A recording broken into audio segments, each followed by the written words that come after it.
Rockstar Games has decided to release GTA 5 for the 5th time, officially completing the pentagram of profits.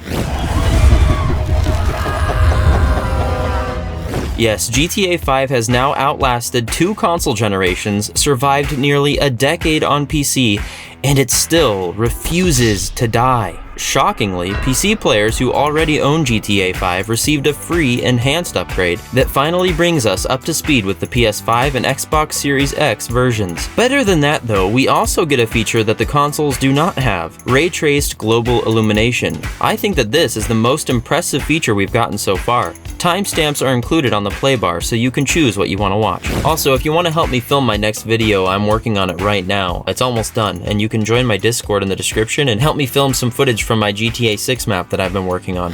First of all, what is GTA 5 Enhanced on PC? It's an upgraded version of GTA 5, adding these things. Of all of this, I think the best features they've added are the ray tracing features, landing page, UI improvements, DLSS FSR support, and the DualSense controller adaptive trigger support. The worst feature they've added is GTA Plus. The original PC version of GTA 5 is now considered the legacy version. For PC players, there are now 2 instances of GTA Online, Enhanced and Legacy, both of which have to be installed separately. 5M will still operate through Legacy, and their support is being worked on to include 5M on Enhanced. Both versions will have continued support, and if you migrate your online character from Legacy to Enhanced, it essentially copies the character to the Enhanced isolated online environment. You can still play on your online character in both instances even after migrating it over. However, any changes made to one will not reflect in the other. It's like someone cloned you and you each live separate lives from that point on. This ensures that you can still play with your friends who stay on Legacy, while also playing on Enhanced. And the Steam reviews are in for GTA Enhanced, and they're mixed. Many people are not able to move their online accounts over, and Rockstar isn't doing much of anything to help fix it. Rockstar is so weird. They're world-class in making games, yet they have some of the worst after-release support and system or community management out of any studio. They implement all these weird elements to their games, like account migrating, having their own launcher, and yet they fail to properly run them and support the users dealing with those systems. Fortunately for me making this video, account migration did work. Another issue people have with this game is its lack of chat in online. They just left it out for some reason, and on PC, having chat is pretty standard for most games. Instead of fixing the spam that cluttered the screen from bots, they seem to have just thrown out chat entirely. It's like in their minds, it was just too much work to keep the chat system on and functional.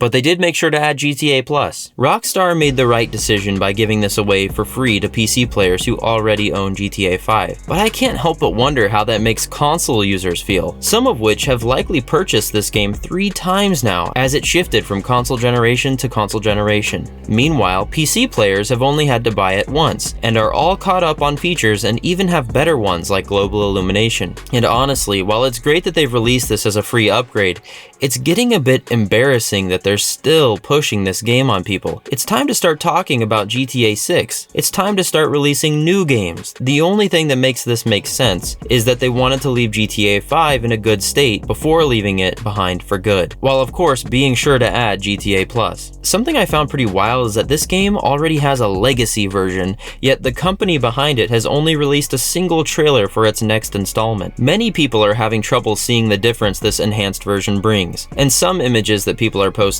aren't quite doing it justice. While the differences aren't ridiculously apparent, they're definitely nicer than the legacy version. In all of my comparisons, off means all of the ray tracing features are off, and on means that they are all on, and all settings are at max for this video. The Ray-Traced Global Illumination casts rays for light bounces. This is the most obvious, with colored objects bouncing light back to shaded surfaces. In this example with the car and the blue fence, you can see the light bouncing off of the blue fence casts blue lighting with it. While this can look amazing, it can also look strikingly different than the original game's art style, which may not be interesting to some players. This global illumination has been around in games long before ray tracing was a thing. Battlefield 3 did an amazing job at simulating global Global Illumination, and Mirror's Edge earlier used a baked version of Global Illumination. But in GTA Enhanced, the Global Illumination is not baked in, it's calculated live, allowing the player to interact with the lighting. Global Illumination is typically most noticeable indoors, but it also has a big impact outdoors in certain conditions. It allows for more realistic light bouncing off walls, floors, and ceilings. Rooms with multiple light sources like lamps and sunlight through windows or neon signs will look way better. Outdoors, you'll notice softer, more realistic shadows in shaded areas and under bridges, trees, and buildings. Sunlight will reflect off surfaces more naturally, preventing overly dark spots in broad daylight. And night scenes will have better ambient lighting as light from street lamps, neon signs, and headlights will lightly brighten surrounding areas.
GTA Enhanced on PC also includes Raytraced Ambient Occlusion. This makes more realistic shading in crevices, corners, and under objects. Shadows will look softer and more natural where objects meet surfaces, like where a car sits on the road or where walls meet floors. There is better depth and realism in shaded areas, preventing the floating object effect in older versions. It's more noticeable indoors and in areas with complex lighting like alleyways, tunnels, or underpasses. Raytraced Reflections look great in this version. I'm not seeing many issues with it when playing, and the difference they make is night and day. There are areas where the reflective material was not always properly applied, causing the old method to take over, or no reflections at all, but in most cases, the reflections look great and the game drastically benefits from having them. When raining, we can now finally see the lights on cars reflect in the water below them, something so many people always wanted to see from games like this. The reflections aren't always perfect though. For instance, they do not reflect explosion particle effects. I'm not sure if they reflect most particle effects, though I have seen muzzle flashes appear in reflections. If you destroy a car, the reflection will show the undamaged version of the car and no fire or smoke. It's a nitpicky thing, but it is a thing. I love being able to see other cars in the reflection of my car, or pedestrians, while I'm running them over.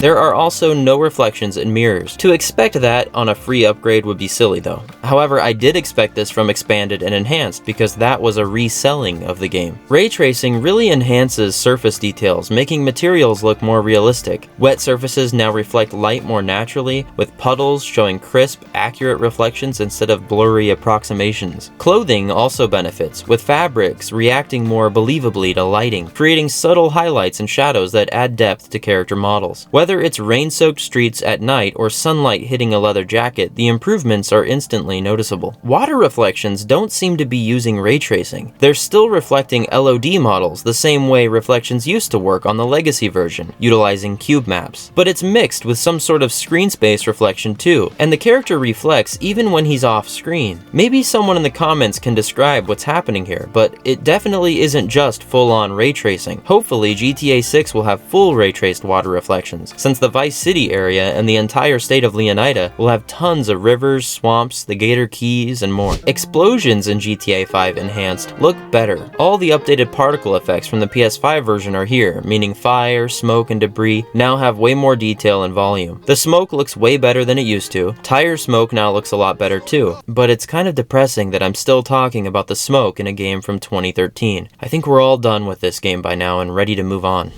Of course, there are many issues with the release that will hopefully get fixed. It doesn't include HDR yet, something that the console versions have, so there's not really a good reason to not include that. Some cutscene stuttering wasn't fixed on day one, but it may be fixed now. Ultra-wide black bars during cutscenes still aren't fixed. There's no mods for it yet since it just released. Chat hasn't been ported in because I guess they forgot. The game was capped at 120 FPS, but this has already been fixed on day 2. There are some bonuses too. GTA 5 Enhanced brings a few subtle but noticeable changes to the world itself, like vegetation density has been increased, making trees, grass, and bushes look fuller, especially in the rural areas. Rockstar has flattened part of a mountain to add a landing strip, which ties into the new Oscar arms trafficking missions. I think they're running out of space for things to tack on to this game world. While the differences in this update can be subtle, that's not necessarily a bad thing. If anything, it's a testament to how well Rockstar built this game in the first place. Even without full ray tracing, the lighting holds up incredibly well, proof that GTA 5 was way ahead of its time from the start. As for GTA Plus, unless it somehow gets you GTA 6 a week early, there's no real value in it right now. Save your money, don't buy it. Well, this is it. The last thing Rockstar has to offer before GTA 6. The long wait of silence should be ending soon.